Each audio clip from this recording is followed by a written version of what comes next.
wrote this poem that came from a prompt, which I often do. I often prompt my writing. And I write with a friend once a week on Skype, and this came out during that writing session.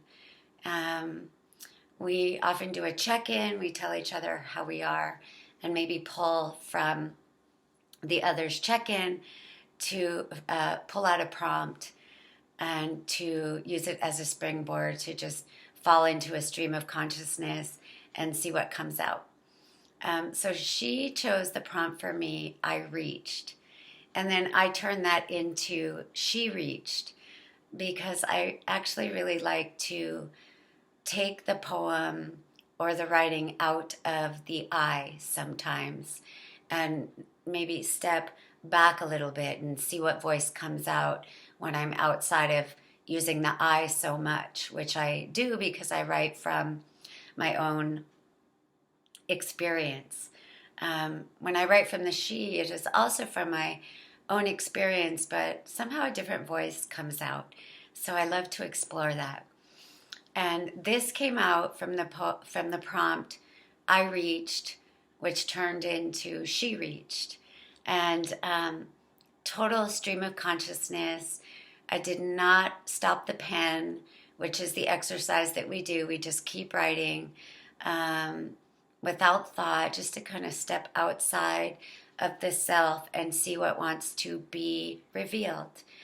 And it's such a beautiful discovery, and often such a surprise what ends up rolling out when the mind is out of the way, and I allow myself to be written instead of doing the actual writing. So here it is from the prompt, she reached. She reached down, not for any particular reason, just to reach somewhere, to do something with her hand and spine and the curve in her lower back.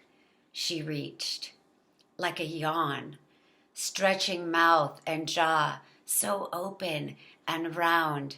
She reached down and followed a trail of dried blossom droppings the size of dimes, veined soft pink and curled at the edges, covering the backyard and the carpet of her half-lit room. She reached down and gathered them up because she didn't know what else to do with her reaching. So she licked one.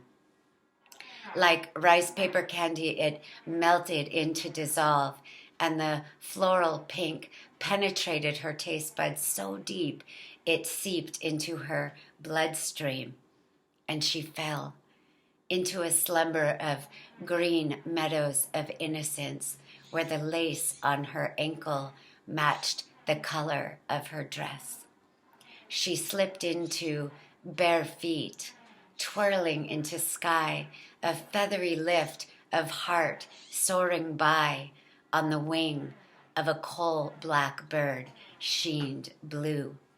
She reached down and picked up a thick silk ribbon that had fallen, and she tied it onto her wrist, like the ribbons on handlebars lapping in the wind, stretching the curl into a long, lean ripple of reaching for the color of her deep blue mind.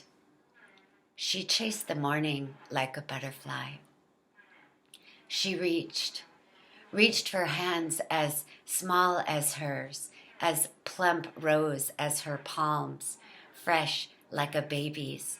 She reached into a memory so deep it ingested her into its moment where lifespan and time dissolve. She reached and reached, just to reach, not to grab hold of anything, not to grasp or yearn or get anything, just reaching, to reach in deep.